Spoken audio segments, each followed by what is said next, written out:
दूसरी तरफ उन्होंने एक माइंड गेम तैयार किया जिसमें उन्होंने अंडरवर्ल्ड में ये पावर करवाया कि बीस जिंदा है, पर अपने छुपे रवैये से ये भी तासुर दिया जैसे उनके बीच अब ना रहा हूँ, क्योंकि वो सब जानते थे कि उन पर खुफिया नजर रखी हुई है। तभी उन्होंने मुस्कान के वसीले और आरिफ के बिखरे हाल से ये जता दिया कि हाँ, वो जो समझ रहे हैं वो सही है और जो अच्छा है वो भी दुरुस्त है। मुख्तसरन ये था कि उनके दिमाग सोचो दिल से खेल रहे थे, उन्हें एक तरफ हरासा तो दूसरी तरफ खुश कर रहे थे ताकि वो इसी कश्मकश में ही उलझे रहें। और हुआ भी उनकी तवक्का मुताबिक। उन्होंने मंजर आम से हुरूलैन को हटा दिया क्योंकि वो इस वक्त नाजुक कंडीशन में थी और उससे फुल पुरसुकून और खुशगवार माहौल की सूरत थी और उससे मुस्कान की तहवील में मुहैया हो सकता था। उन्होंने फिनलैंड स्विट्ज़रलैंड दोनों में से किसी एक को सिलेक्ट करना था ताकि उन पर अभी कोई टारगेट नहीं रखा गया था, ना ही वहाँ किसी के सोचने या तस्वुर में भी जा सकता था कि बीस की बीवी वहाँ हो सकती है। उन्हें ख़त्म भी ब्यूटी समेत उसके बच्चे को करना था, जो कतई मुमकिन तो क्या तस्वुर भी नहीं किया जा सकता था। भला चलती सांसों के होते बीस की ब्यूटी को कुछ हो सकता था। बुरहान को इस सब का नहीं मालूम था। वो समझता रहा सच में साई नहीं रहा अब उनके बीच। पर जब उसे दाद की तरफ से मालूम हुआ कि वो सिर्फ एक प्लान है और साई कोमा में है, क्योंकि उसे दिमागी काफ़ी हैसियत दी गई थी, उसकी दिमागी रगों को डैमेज होने का अंदेशा था क्योंकि उसके साथ धोखा किया गया था।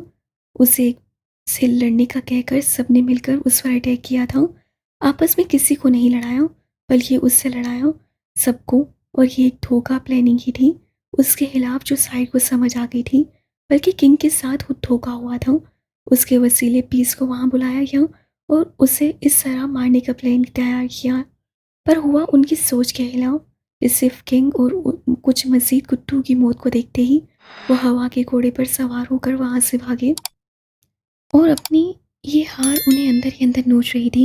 ये सब बिखरे हुए थे पर सूरत हाल ने उन्हें उलझा दिया था। कहीं से मालूम होता बीस जिंदा है तो उनके साथियों से मालूम होता मुर्दा। इस जिंदा मुर्दा के खेल में वो खुद को ही नोचने लगे थे और ना आर हो रहे थे ना पार। जहाँ उनकी मौजूदगी थी वहाँ टिके थे और ये एक जाल ही था फेंका जिसमें वो बेवकूफ़ खुद उलझ पड़े थे। बहरहाल वहाँ दिमाग की ज़रूरत थी बुरहान से छुपा कर मुस्कान कर रखना। ये बुरहान के लिए काफ़ी असियतनाक था क्योंकि वो उससे मुखलिस हो चुका था।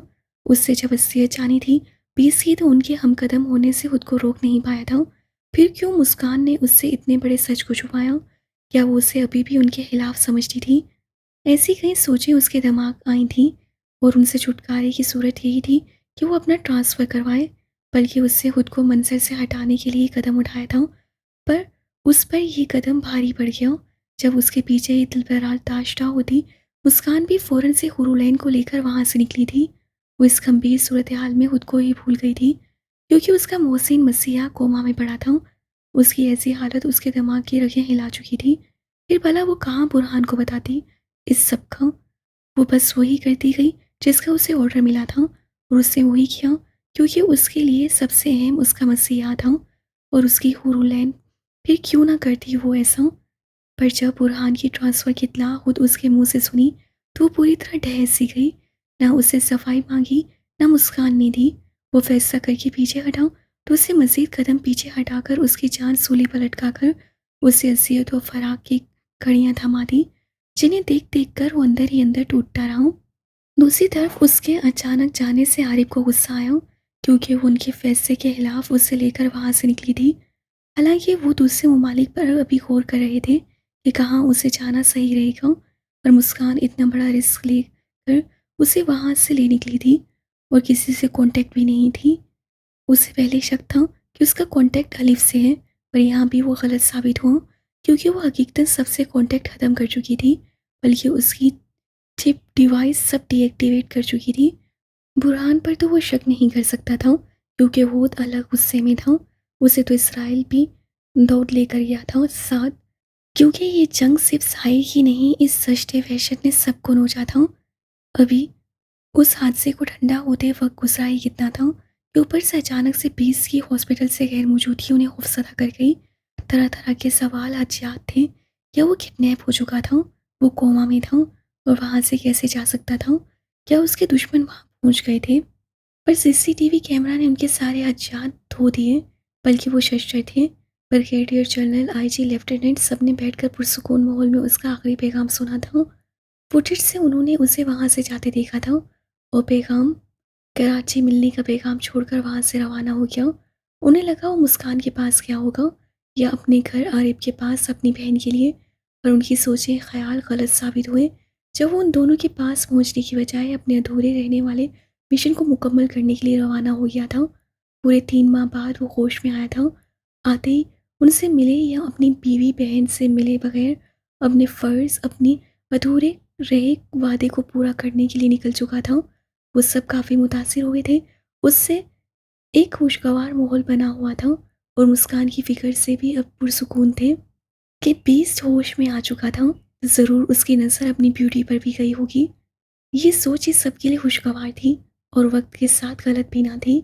हाँ, सईद सब जानता था कि उसकी ब्यूटी मुस्कान के पास है और कहाँ है, और वो अपनी ब्यूटी के लिए मुश्किलात पैदा नहीं कर सकता था, ना ही अपना अधूरा मिशन वो छोड़ सकता था। उससे उन छुपे हुए कुत्तों को ढूंढ ढूंढ कर निकाला था, पर इस सब के बावजूद एक ऐसा दुश्मन ज़रूर था जो अभी तक आज भी छुपा हुआ था। उसे कई माह बीत गए उस मिशन को पूरा करते, क्योंकि उनके ढूंढ ढूंढ कर टुकड़े किए थे और दुनिया का कोना कोना घूम आया था। उन माह साल में और कितने ही वजूद काटे थे, टुकड़ों में कितनी ताकतें नोची थीं, ये गिनती से सवा था। उससे दुनिया के कोने कोने में वहशतें बर्पा की थीं। टुकड़े रास्तों पर मिले थे, किनके वो अकेला था और कई इस्लामाबाद हेडक्वार्टर्स में पहुंचा दिए थे। दहशतगर्द ऐसे जो छुपकर गोशा नशीन हुए थे। उसे मालूम था आंखों के ऑपरेशन के दौरान उसके शहजादे पर अटैक होने वाला था, पर वहाँ किडनैपर और लेडी बॉस की मौजूदगी या किसी और बायस वो कुछ नहीं बिगाड़ सके। पर जो अहम बात थी आंखों की, जिससे एन को आंखें दी थी, जिन्हें मुस्कान तो नहीं पहचान सकी, पर साई ने मक्का मुकरमा में देखकर फ़ौरन ही पहचान लिया कि ये आंखें किसकी हैं। वो भूला नहीं था उन आंखों को जिन्होंने उससे उसकी हैंड छीनने की कोशिश की थी, पर वो अचानक वहाँ से कहाँ गायब हो गई थी। वो वहाँ कैसे पहुँची, उससे अपनी आंखें क्यों थीं, अब वो कहाँ है।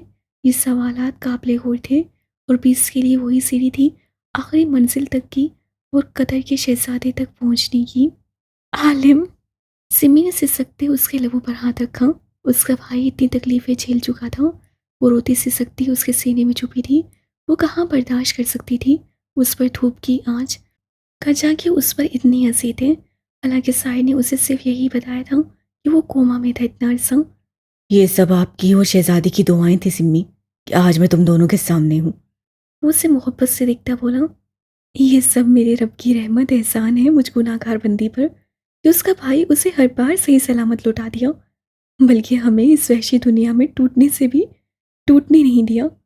दुनिया चाहकर भी समिया को उसके आलम से अलग नहीं कर पाई। वो भीगी भारी आवाज़ में कह रही थी। उसका भाई कितनी अज़ियतें झेल चुका था और वो आराम से घर में बैठी थी। कितनी दर्दनाक थी ये सोच ही, कितना अज़ियतनाक था बेखबरी का वो माजी, जिसे याद करते उसके वजूद में चूंटियाँ री रही थी। बेशक। वो मुबहिम सी मुस्कुराहट के साथ बोला और उसके आंसू साफ किए। बाकी की रात वो उससे छोटे छोटे सवालात के जवाब देते, उससे खूबसूरत सी आयतों के मायने समेत बताते गुजरी। उसने ये खूबसूरत वक्त अपनी सिम्मी के साथ गुजारा था जो उसे बहुत अच्छा लगा था, और सिम्मी को भी अपने भाई के साथ गुजरा वक्त जान से अजीज था। अब तुम थोड़ा आराम कर लो मेरी जान, उठो। वो उससे कहता खुद उठा, मैं बस सोने ही वाली हूँ, तुम जाओ, अब शहजादी उठ जाएगी, वो तुम्हें ना पाकर परेशान होगी। जाओ शाबाश, आराम करो। वो उसे भेजने लगी और उसका हाथ अब भी कुरान पाक पर घूम रहा था। आलम उसकी लगन मोहब्बत देखता रह गया। रातें उसके इंतज़ार में जाग जाग कर गुजारते, अब तो जैसी नींद उसकी खूबसूरत आंखों से रूठ गई थी। सिम्मी, अपना ख्याल रखो, तुम्हारा दूल्हा मुझसे शिकायत करेगा। वो झुककर सर पर बोसा देता बोला, और सिमी फैली आंखों से उसका चेहरा तकने लगी। बेसाख्ता उसे लो देती नसें चुरानी पड़ी। मुझे बस यही दुख है कि मैं इतने कड़े वक्त में तुम लोगों के पास नहीं थी आलम, न तुम्हारे पास तुम्हें सुकून की नींद देने के लिए, न शहजादी के पास उसके कड़े वक्त में जहाँ उसे सबसे ज़्यादा अपनों की ज़रूरत होती। हाँ, वो अकेली उस तकलीफ दे वक्त से लड़ी थी। मौन और रंजीदा होकर सर झुकाए बोली, दुख तो आलम को भी था और काफ़ी गहरा। बहरहाल वो गहरी सट सांस खारिज करता रह गया। कोई बात नहीं, इस बार हम दोनों साथ होंगे ना? उसका इशारा आने वाली खुशी की तरफ था। सिमी उसे देखते समझकर हंस पड़ी। इंशाल्लाह। उसे अपना भाई शरारत करते हुए बहुत बार रहा था, इतना कि वो चाहती थी कि वो सबसे ऐसे ही हंसी मुस्कुराहट के साथ बात करे, पर शायद ये मुमकिन नहीं था, क्योंकि वो सिम्मी के देखते ही नजरें बहुत स्पार्ट किए वहां से निकला। जिद्दी नखरीला। वो हंसकर पीछे उसकी जुबान चढ़ा रही थी, जो हंसवी आदत थी, और दरवाजे के बाहर उसे मध्यम कहकर सुनाई दिया, जिस पर वो सुर्ख हो गई। आलम कोट हाथ में पकड़कर कंधे पर डालता अपने रूम की समेत बढ़ा।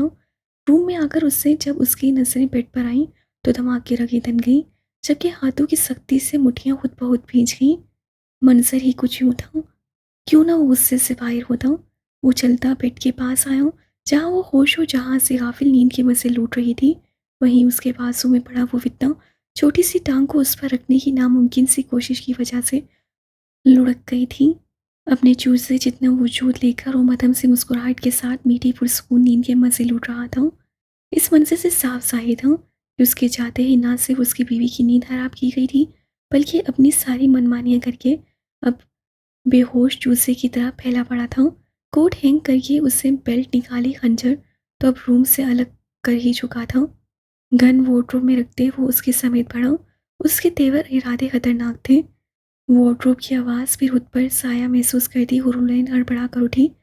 आप? हरासा होकर उसकी सुर्ख आंखों में देखते उससे फौरन उसे फाते को खुद में भींचा। आप कहाँ गए थे इतनी रात आलम?" अकला कर कहती वो एकदम से उठकर फाते को पाँव में वर्दी पालने में डालकर सुकून भरा सांस लेने लगी। ये सब उससे इतनी तेजी में किया कि उसकी सांसें फूल उठी थी। आलम माथे पे लाता दांत तेवरियां सजाकर उसे देख रहा था, जो कुछ ज्यादा ही चालाक हो गई थी।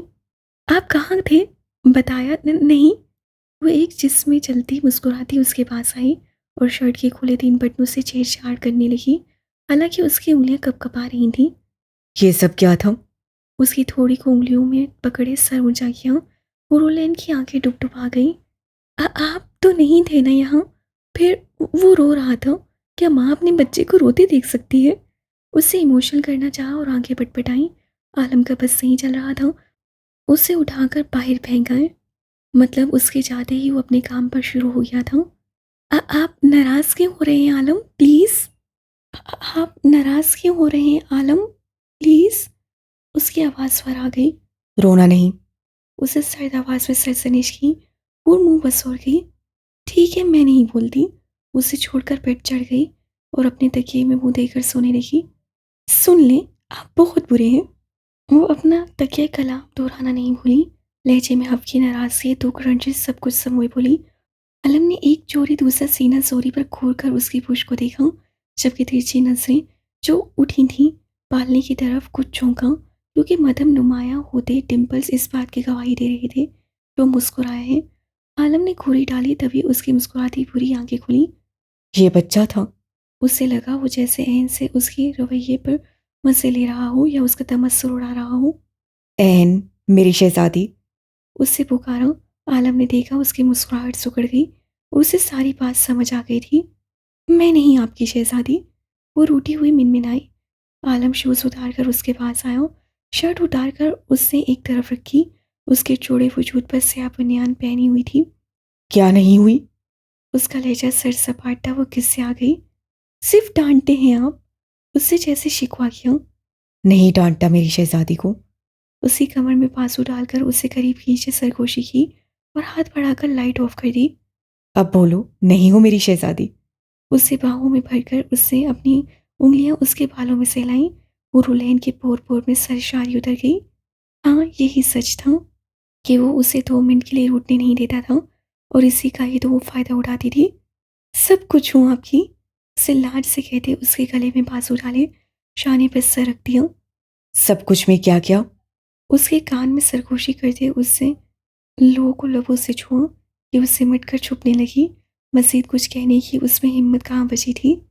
तुम्हें ये हक नहीं इनकार का। दिमाग में बिठा लो। वो नरमी से इस तरह कह रहा था कि वो समझ नहीं सकी वो मोहब्बत से कह रहा है, गुस्से से। अलबत्ता शर्मगीन होठों पर मुस्कुराहट के साथ सर हिला गई। ये अलग बात थी कि वो सुधर कहाँ सकती थी। मोबाइल की टूटू पर वो चादर तय करती दुपट्टा दुरुस्त करके जो बेड पर बैठी थी, चौंक कर साइड टेबल पर रखे मोबाइल को देखा। ये मोबाइल उसे आरिफ ने ही तोहफे में दिया था। उससे काफ़ी इनकार करना चाहा पर उससे ज़बरदस्ती उसमें सिम लगाकर उसे थमाई थी कि ज़िंदगी में उन ज़रूरतों की काफ़ी अहमियत है। उन्हें हाथ नहीं तो आम की हैसियत से अपने साथ रखना पड़ता है ताकि बर वक्त किसी टाइम अपनों से रब्ता तो कायम किया जा सके। उसके बावजूद सिम्मी को उसकी कतई ज़रूरत महसूस नहीं थी, बल्कि इतनी माह के बाद भी सिमी ने सिर्फ 3 बार आरिफ को कॉल की थी और 2 बार नूर से बातें उसका हाल अहवाल पूछा था। गहरा सांस भरकर उससे मोबाइल उठाकर देखा तो सामने ही आरिफ का पैगाम जगमगा रहा था। उसका दिल जैसे डूब गया। वो लब खींचकर बंद दरवाजे को देखने लगी। तुम्हें आरिफ कैसा लगता है सिम्मी? उसके दिमाग में हथौड़े की मानिंद आवाज़ गूंजी। दूसरी तरफ वो जैसे वाकिफ था कि वो इस वक्त जागती है इश्क के इलाही में। कामती उंगलियों से उसे स्क्रीन पर एक टच किया। यहाँ चाहतों का सिला नहीं, यहाँ दोस्ती का मज़ा नहीं, यहाँ जाने कैसी हवा चली, रही दोस्तों में वफा नहीं, यहाँ जल गया मेरा आशियाँ, अभी बादलों को पता नहीं, तेरे दर पे दस्तक दे सकूं, ये हक तो तुमने दिया नहीं। मैं राही हूँ राही उम्मीद का, मुझे मंजिलों का पता नहीं, बेबस हूँ जहाँ मैं इस कदर, जैसे मेरा कोई खुदा नहीं, मेरी सादगी मेरा जुर्म है, कोई और मेरी खता नहीं। वो पढ़कर थक रह गई। तभी एक बार फिर टोन बजी। उसकी नजरें उठी। मुझे शाख शाख से तोड़ना, फिर बीच बीच से जोड़ना, ये अदा अदा भी कमाल है, ये सज़ा सज़ा भी कमाल है, ये शाम शाम की धुन लगे और कतरा कतरा सी बारिशें मुझे प्यास प्यास में डाल के फिर दश्त दश्त में छोड़ना, है वहशत वहशत बारिशों का बरसना, ये उदास उदास उदासियाँ और दूर दूर की दूरियाँ मुझे अश्क अश्क बिखेर के फिर हंस हंस के समेटना, ये आग आग का खेल है, ये रोज़ रोज़ नहीं खेलना, मुझे वर्क वर्क खोलना फिर हुर्फ हुर्फ पे सोचना, ये जफा जफा के रास्ते और वफा वफा की मंजिलें मुझे ढूंढ ढूंढ के ढूंढना फिर छोड़ छोड़ के छोड़ना, वो चेहरा चेहरा हिजाब है, मेरे दर्द दर्द का इलाज है, मुझे दूर दूर से देखना, ये अदा अदा भी कमाल है, ये सज़ा सज़ा भी कमाल है। समिया आरिफ। अब की बार उसका चेहरा सुर तमतमा गया। वो एकदम ही मोबाइल साइड टेबल पर पटक कर दूसरी तरफ करवट बदल कर आंखें मूंद गई। उससे पहली बार समिया आलम की बजाय समिया आरिफ लिखा था। एक अजीब सी कैफियत हो गई उसकी कि वो बेसाख्ता दुरूद पाक पढ़ने लगी। ये सुधरता क्यों नहीं अभी तक? वो मिनमिनाई। वो सुबह जल्दी से वहाँ से निकला। उससे फ्लाइट की बजाय रात की ड्राइविंग से ही कराची के लिए सफ़र किया। अभी फजर की अजानों से कबल वो कराची पहुंचा था। मज़ीद 30 मिनट की फ्रेश ड्राइविंग के साथ वो आलिम विला के सामने गेट पे रुककर डिवाइस चेकिंग के बाद गेट अनलॉक हुआ और वो गाड़ी सफ़ेद मार्बल की रोश पर चला था। गैराज में आकर रुका और गहरा सांस भरा कि वक्त से पहले पहुंच चुका था। शुक्रिया।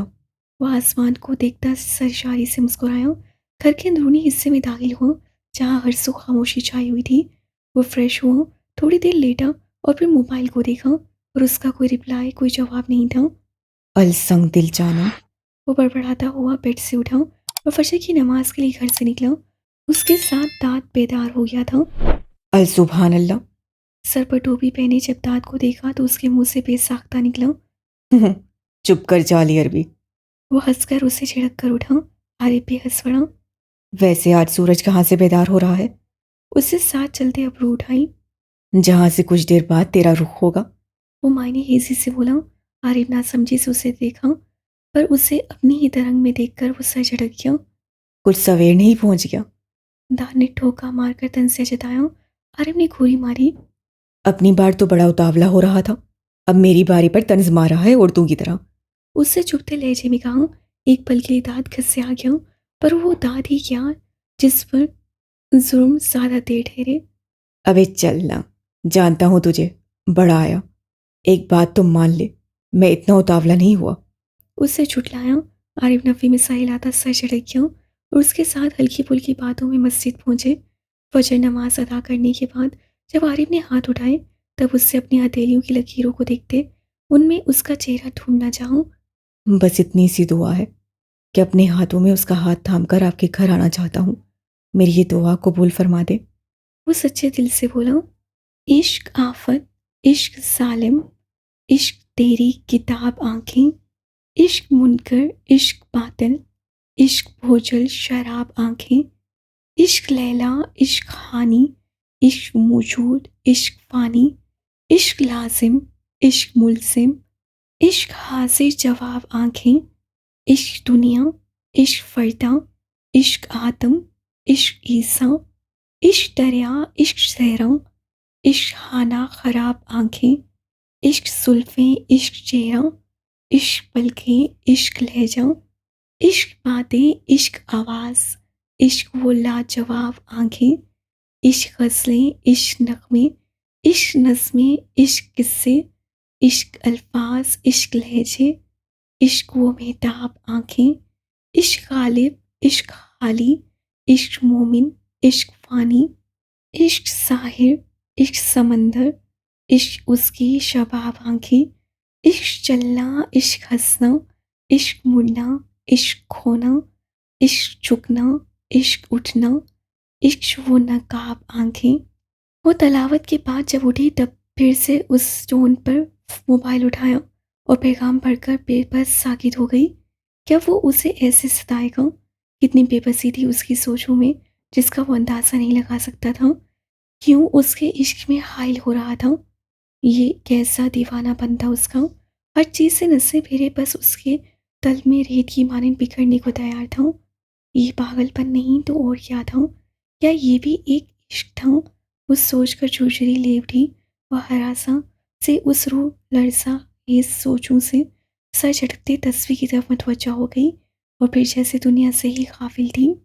आंखें सिर्फ एक चमक, एक नूरानी रोशनी थी, जैसे उसे अपनी मंजिल मिल गई हो, जो आरिफ समझ नहीं पा रहा था बल्कि उसके पीछे भाग रहा था, जो खुद उस पाक साथ के इश्क में पोर पोर डूब चुकी थी।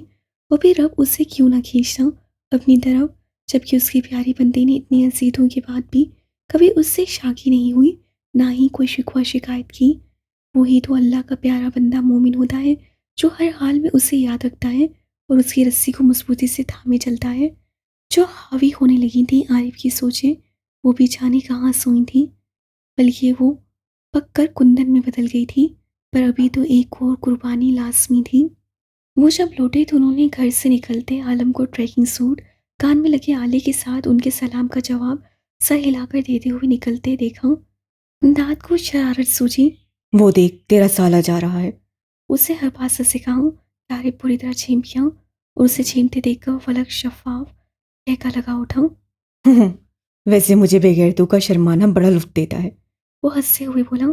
तो आरिफ भी कहका लगा उठा। इसके साथ दाद के कहकों में तेजी आ गई। मोहन आरिफ टपका। उसका जुमला समझ में आया।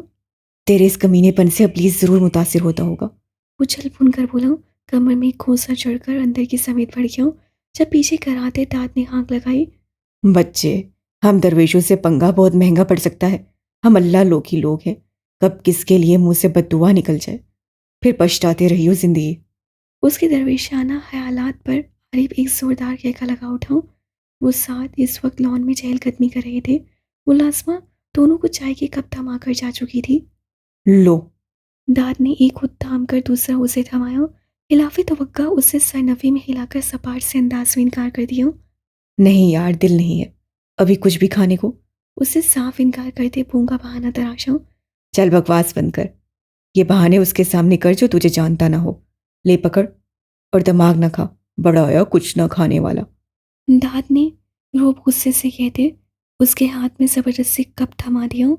दाद उसकी आदत से अच्छी तरह वाकिफ था। वो कॉफ़ी नहीं तो चाय का शदीद शौकीन था और ये भी जानता था कि शाम और रात को वो बगैर चाय या कॉफ़ी के ना सोता था, ना ही उसकी सुबह बेदार होती थी।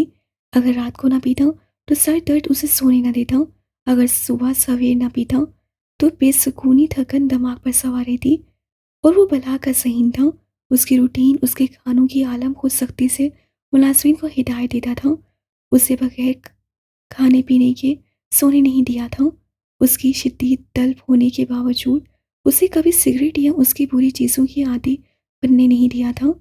जो आम हालात में अक्सर नौजवान नस्ल आदी होती जा रही थी उन नशों की। बल्कि दाद खुद कभी कभार सिगरेट के चंद कश लगा लेता था, पर आरिफ के एक दफ़ा पीने और आलम के पकड़ लिए जाने पर उससे दूसरे दिन कई मील लॉन्ग मार्च ली गई थी कि उसके बाद उससे कानों को हाथ लगाया। खुदा की कसम, मेरे बाप की तौबा, जो मैंने कभी सिगरेट को छुआ भी। उससे अपने बूट से पाँव निकालते कराते कहा था। दाद मुस्कान बड़े महसूस हो रहे थे, पर जब उसके बूट में मुकीद पाँव को देखा तो बेचारे पर तरस आ गया उन्हें। मुस्कान हस्बे आदत वहाँ भी तंज से बात नहीं आई थी, पर आरिफ उर्फ गजल का वो पहला और आखिरी ही कष्ट था जो उसे लॉन में पीते ऊपर खिड़की से रात के वक्त आलिम ने देख लिया था।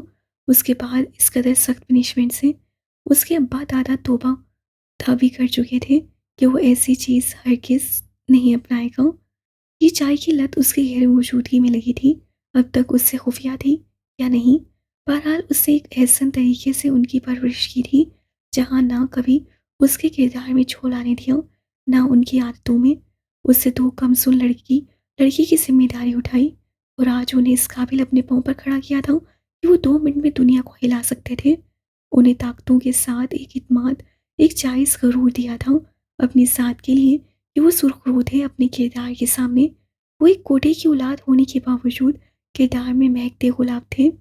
ना कभी उनके कदम बहके थे, ना ही उनके सरपरस्त की मौजूदगी में उनकी ये जरूरत हुई थी, क्योंकि उसकी तरबियत वो भूले नहीं थे। उनके मसीहा ने भी तो एक लड़की को अपनी ज़िंदगी का हिस्सा बनाया था, खूबसूरती से चाहे हालात कैसे भी थे, पर वो उसके हक में बेहतर थे। उसका किरदार एक मिसाल था।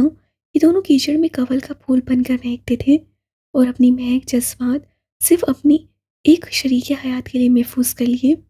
उससे बेख्याली बददिली से कप लबों से लगाए एक सिप भरा, पर जब चाय का गर्म लम्स और उस लम्स में मौजूद एहसास उसके रगो दिल में हलचल बर्पा कर गया, वो चौंक उठा। दफातन हैरत के शदीद सेरे से दूसरा खून भरा। वही लम्स, वही जायका, सबसे बढ़कर वही एहसास। कब से उठी उसके हाथों की महक उसके हवासात पर छाई तो वजूद में खुशगवार झोंका पड़ा। अंग अंग सरशारी से गुनगुना उठा और लबों पर गहरी मुस्कुराहट, जबकि खुशी के मिले जुले तासुरात से उसकी शहद रंग आंखें सुकड़ गईं। हैरियत बेटा, अकेले अकेले मुस्कुराया जा रहा है। दाद जो उसके अंदाज में कब की पूछी पूछी उदासी महसूस कर रहा था, उसके लहजे की लड़खड़ाहट एक अलग किस्सा बता रहा। दफातन यूं अचानक उसकी शहद आंखें चमक उठी, लबों पर शरीर मुस्कुराहट अलग कुछ अनोखा सा किस्सा बयान करने लगी जो दाद को काफ़ी भली लगी कि उसने दिल से उसकी खुशियों की दुआ मांगी। वो खूबसूरत था, पर इस अनोखे अंदाज, शरीर मुस्कुराहट, सुकड़ी शहद रंग जैसी चमकती आंखों ने अलग ही वजाहत बख्शी कि वो बहुत ही खूबरू लगा उसे। एक मुद्दत से महफिल में मेरा कहका नहीं गूंजा, एक मुद्दत से यार को मेरी खामोशी का दुख है। उसकी मदाखलत पर वो मुस्कुराता मुतवज्जा हुआ और कप लबों से लगाकर वो एक हाथ से माथे पर बाल संवार कर गुनगुनाया और फिर दोनों मानी हेजी से एक दूसरे को देखते कहका लगा उठे। बड़ी कोई हबीज रूह है तू। चंद घूंट में कप की सारी चाय अपने सीने में उतार कर उससे कप ट्रे में रखा और थप चढ़ते दांत गचगचाए। अब ऐसा भी नहीं, एक मोकिल 400 जिन कब्जे में किए हुए हैं। अच्छा, कोई ऐसा वैसा दरवेश नहीं हूं।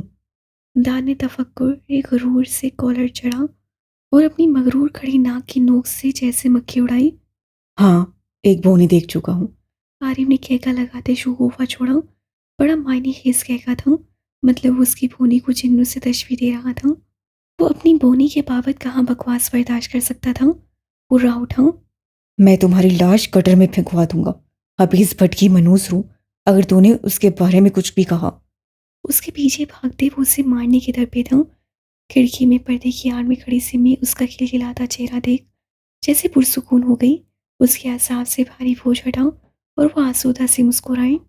शानों पे किसके अश्क बहाया करेंगे आप, रूठेगा कौन, किसको मनाया करेंगी आप। वो जा रहा है सुबह मोहब्बत का कारवां, अब शाम को कहीं भी न जाया करेंगी आप। अब कौन खुद परस्त सताएगा आपको, किस बेवफा के नाज उठाया करेंगी आप। पैरों शबे फराक में तारों को देखकर शक्लें मिटा मिटा के बनाया करेंगी आप। गुमनाम उलझनों में गुजरेंगे रात दिन, बेकार अपने जी को जलाया करेंगी आप।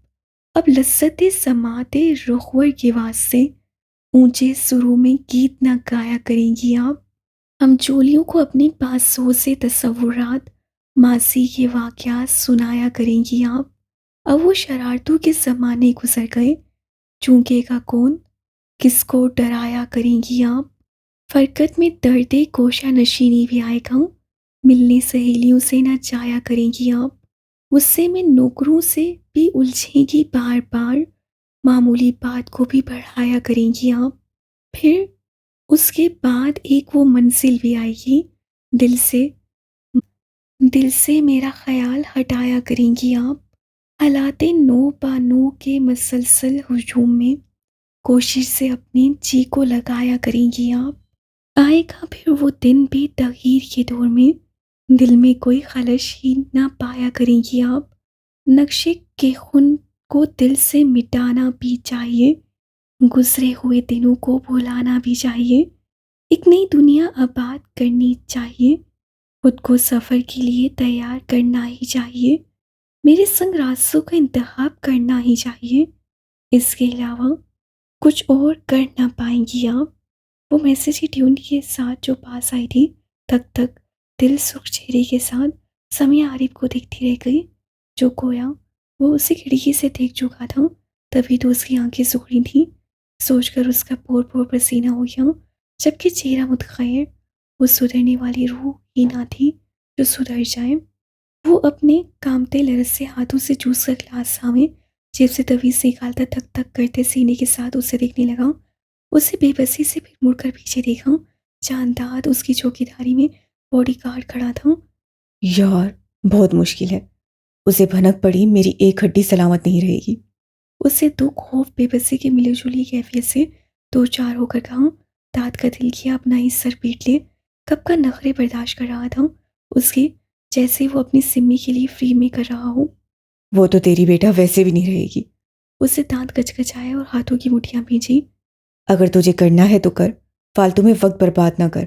वो आ गया और तेरे हाथों में तेरी प्यासी महबूबा मौत। का हद देख लिया कि वो तेरे फराक में तारीख स्याह कमरे कब्र। में बाहें फैलाए आहें भर रही है।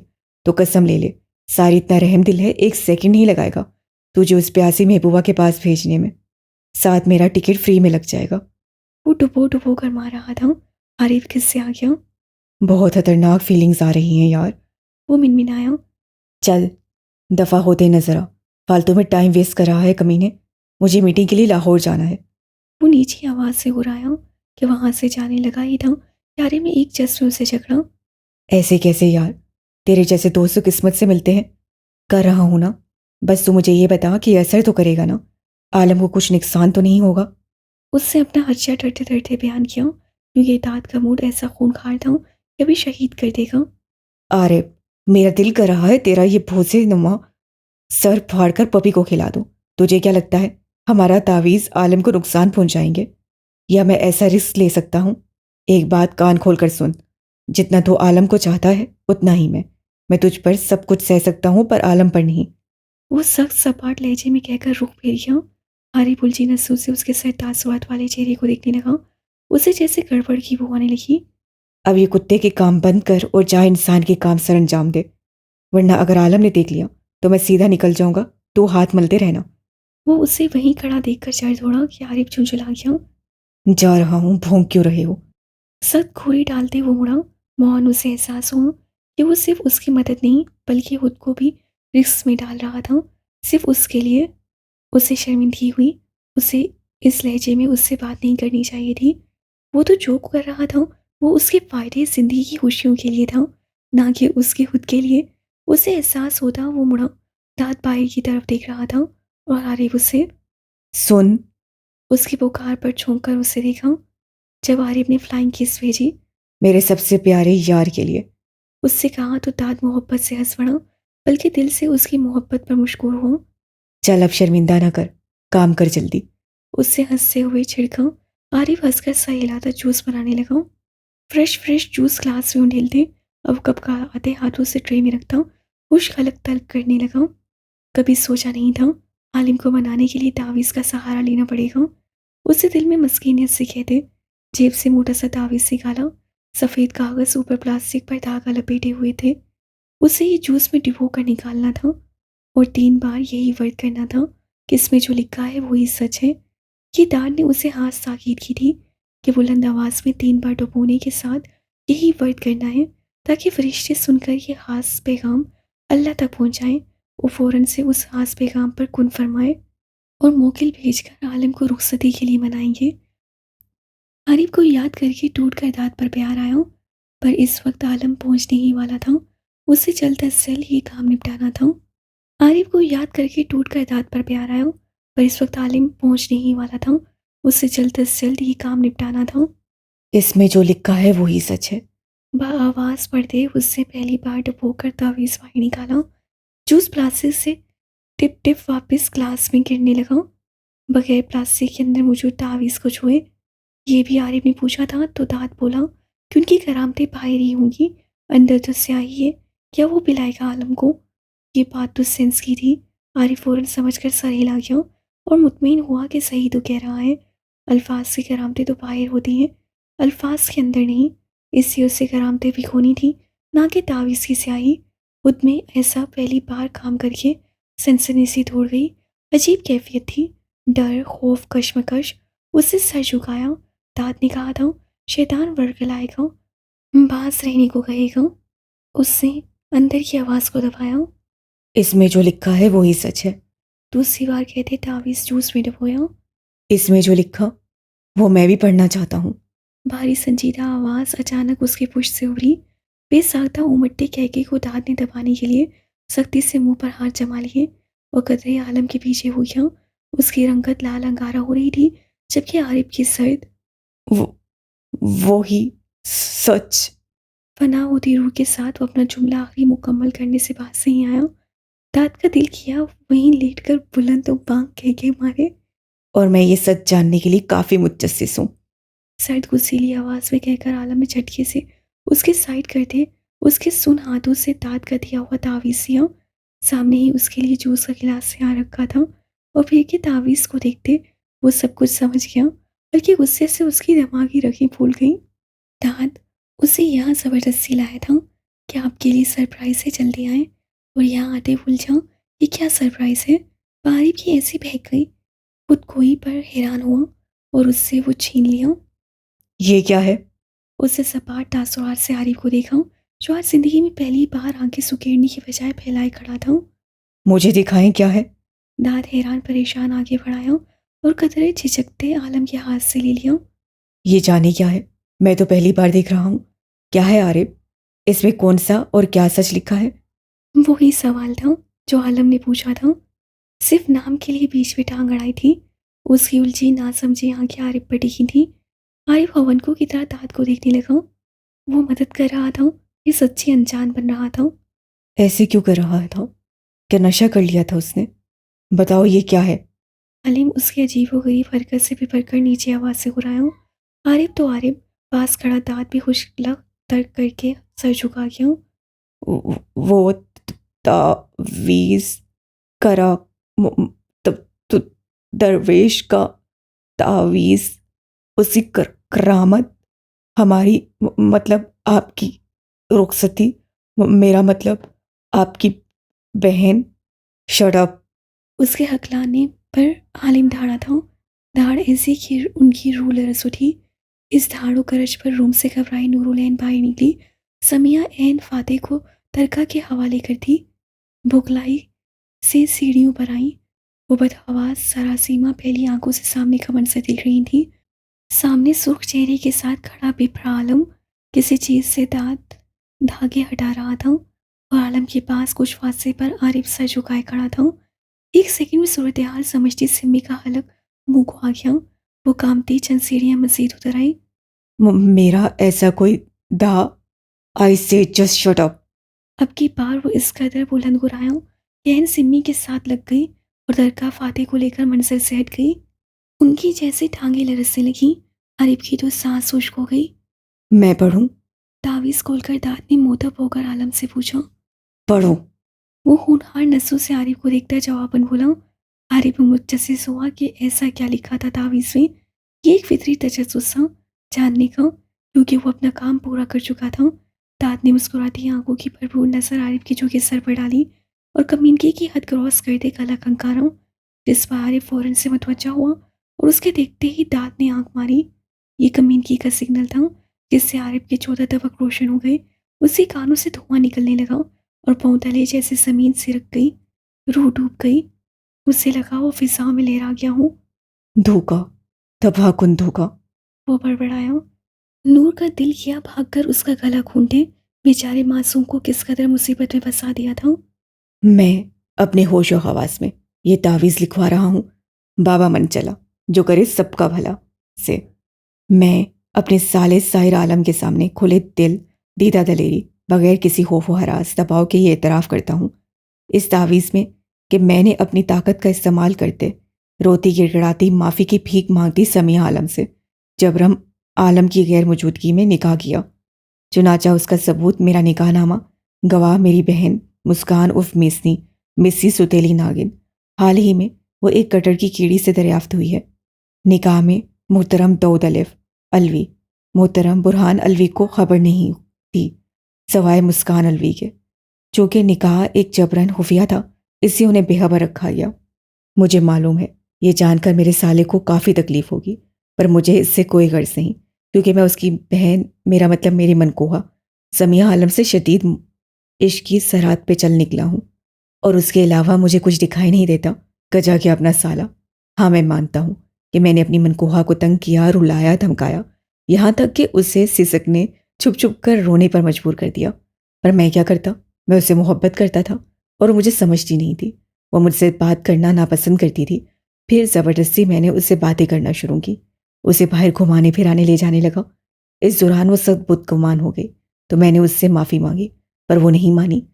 उसकी एक ही रट थी, उसका भाई यानी कि मेरा साला आएगा और उससे मेरी हड्डियां तुड़वाएगी। भला फला हमने अच्छे दोस्त बनकर साथ वक्त गुजारा। मुझे उम्मीद थी कि उसे भी मुझसे मोहब्बत हो जाएगी, पर अचानक किसी आसेब की तरह उसका भाई आ गया। कुछ भी है, बहरहाल मैं उस सांड साले से डरता हूँ। अब मुझे अपनी रुखसती निकाह के निशाफ का डर है। जाने वो सांड मेरे साथ क्या करेगा। मैं एक नाजुक मासूम छोटा सा लड़का, और कहाँ वो पहाड़ दीवार जैसा सांड। मैं बाबा मनचला करे सबका भला के पास आया हूँ और उनसे रिक्वेस्ट करके तावीज़ बनाया है कि मुझे ऐसा तावीज़ दें जिससे मेरा साला रुखसती के लिए तैयार हो जाए और बगैर चू चरा किए अपनी बहन को इज्जत मेरे साथ एहतराम अदब से रुखसत करे। वो शौक की कैफियत में बढ़ता गया और साथ पहली आंखें सफ़ेद रंग कर मिसल से हर रूफ पर नफ़ी में सर हिलाते आरिफ को देखता गया। उसे लफ्ज़ लफ्ज़ पर यकीन नहीं था, इसलिए और जुमले के साथ हैरत के शदीद सदमे से असर उससे राय भी ले रहा था। सब कुछ ऐसे सांप सूंघ गया, ऐसे बुत की तरह पहली आंखों से खड़ी थी। सिमी को यकीन नहीं हुआ वो अपने किए का खुद एतराफ़ करेगा। वो जानती थी कि वो कुछ मन चला है, इसलिए शायद ऊट पटंग सोचकर ऐसे अपने किए का एतराफ़ कर गया होगा। उसे उसकी ये हरकत बुरी नहीं लगी, बल्कि बहुत अच्छी लगी कि उससे सारी सच्चाई ईमानदारी से आलिम की गोश गुजारी थी। नूरुलैन ने मुंह पर हाथ रखकर सकते में आरिफ को देखा। वही हालत नूर की थी, पर उसके बरखिलाफ नूर का दिल दाद के लबों में जो भी कमीनी मुस्कुराहट नोचने का कर रहा था। सही की रंगत सुर्ख हो रही थी और आंखों में एक गहरा बात था। आरिफ को हलक से अपनी आवाज़ ही महसूस नहीं हो रही थी। ऐसे लग नहीं रहा था कि वो कभी बोलता होगा। वो कुछ कहने के लिए मुंह खोलने लगा कि ऊँ हूँ के अलावा कुछ ना निकला। लगता है तुम्हें पानी की अशद ज़रूरत है, ये लो पानी लो। हलक नम करके फिर कुछ बोलो। दाद ने अपना आयत हमदर्दी का मुशायरा करते पास रखा कि आरिफ का बनाया हुआ तावीज़ वाला जूस का गिलास उसे थमाया। आरिफ ने आज पहली बार गालियाँ दी थीं और उसे जो जो गालियाँ आती थीं वो उस कुत्ते गद्दार कमीने बेगैरत बेशरम को दे रही और फिर जी भर के दे रहा था। वो दोस्त नहीं दोस्त के रूप में एक संपोला था, एक जहरीला सांप था जिससे ऐसी जगह जाकर डसा था कि वो ना दिखा सकता था ना छुपा। क्या ये सच है? मौन साकित फिजा में आलिम की गुर्राहट गूंजी। एक नजर अपनी बहन को देखा, जिसे अफसोस से सर झुका लिया। आखिर ये होना ही था। कब छुपती हकीकत, सच कभी छुपा है क्यों? साहिर, वो कह तो रहा था कि इसमें जो भी लिखा है वही सच है।